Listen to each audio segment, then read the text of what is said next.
अब वाराणसी से आई एक ऐसी खबर जिस पर सियासी विवाद हो रहा है। साधु संत और मौलानाओं के बीच मौखिक युद्ध भी शुरू हो चुका है। काशी में नगर निगम ने मांस और मछली बेचे जाने पर बड़ा फैसला किया है। यह तय किया गया है कि नगर निगम क्षेत्र में मौजूद मांस मछली बेचने वाली दुकानों को अब शहर के बाहरी इलाकों के पास शिफ्ट किया जाएगा। यह सारी प्रक्रिया चरणबद्ध तरीके से होगी और इसके लिए 6 महीने का वक्त तय किया गया है। वैसे तो इस पर काफी वक्त से विमर्श हो रहा था, लेकिन अब नगर निगम की बैठक में इस प्लान को फाइनल मंजूरी दे दी गई है। अब शहर क्षेत्र में बनी मांस मछली की दुकानों के लिए 5 जगह चिन्हित की गई हैं। नगर निगम के अनुसार नई व्यवस्था मीट मार्केट के रूप में विकसित की जाएगी। इस पहल से शहर में स्वच्छता व्यवस्था बेहतर होगी, साथ ही यातायात से जुड़ी समस्याओं में भी कमी आएगी। मांस मछली की दुकानों को शहर के बाहरी इलाकों के पास जिन जगहों पर शिफ्ट किया जाना है उनके भी नाम जारी कर दिए गए हैं। इसके लिए पहले फेज में रामनगर, सूजाबाद, गणेशपुर, अवलेशपुर और शिवपुर क्षेत्र को चिन्हित किया गया है। ये सभी जगह शहर के बाहरी सीमा के पास मौजूद हैं, जिससे आम लोगों को मीट खरीदारी में किसी तरह की दिक्कत ना हो। लेकिन नगर निगम के इस फैसले के बाद से मीट की दुकान चलाने वाले व्यापारी काफी परेशान हैं।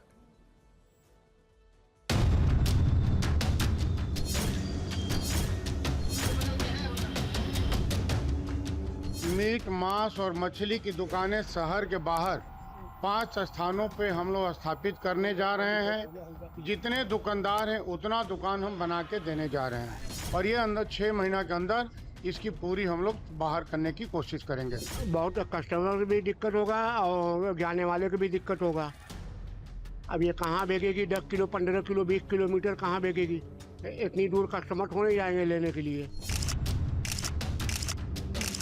मीट की दुकान बाहर लगाई है, उसके साथ मैं तो कहूँगा कि जो शराब की दुकानें हैं वो भी उससे बाहर जानी चाहिए, शहर से बाहर। कुछ आपको करना, आप तो टोक्यो बना रहे थे, टोक्यो तो बना नहीं है। तो आज के दिन में व्यवस्था देना सरकार का काम है। गलियों से गंदगी हटाकर अगर एक जगह व्यवस्थित हो जाए तो जैसे दुनिया में है, ग्लोबलाइजेशन है दुनिया में व्यवस्था, जिसके लिए धन्यवाद देता हूँ सरकार को कि कम से कम एक कदम उठाया। ये सब रेटोरिकल चीजें काम नहीं करेंगी। बनारसी मिजाज है, एक बनारस एक सोच है, वो सोच एक रंगा नहीं है। वैसे जो फैसला वाराणसी नगर निगम ने लिया है, इससे पहले वैसा ही कदम अयोध्या से हरिद्वार तक उठाए जा चुके हैं।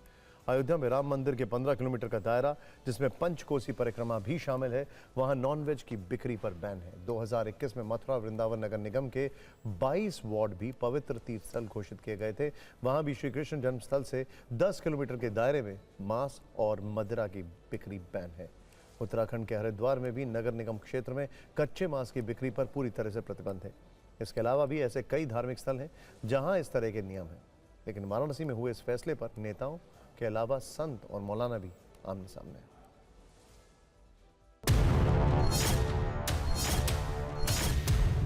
सब चीज़ों को सरकार अगर ध्यान देती है तो मुझे लगता है बधाई के पात्र हैं और अच्छा कार्य, सराहनीय कार्य है। लेकिन बस यही है कि उस सब चीज़ को विधिवत करना चाहिए। ये नहीं कि केवल नाम के लिए कर दो और नहीं मैंने तो बड़ा काम किया और दिखावा, ऐसा नहीं।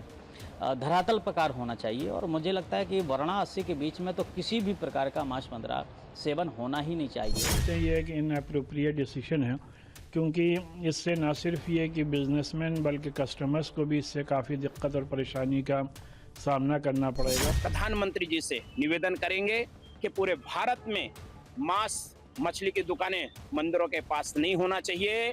जैसे ही बनारस नगर निगम ने लागू किया है कि मंदिरों के पास मीट की दुकानें नहीं होंगी, उसी प्रकार से भारत में भी हर जगह लागू होना चाहिए। नगर निगम को लागू करना चाहिए। जिस तरीके से आप मांस मछली को कह रहे हैं, उसी तरीके से शराब की दुकानों को भी हटना चाहिए, शहर के बाहर जाना चाहिए। ये गांजा का ठेके जो हैं ये भी हटना चाहिए। किसी भी तरीके के ये जो गलत काम के अड्डे हैं ये उस जगह के ऊपर नहीं होना चाहिए जहां तीर्थ स्थल है।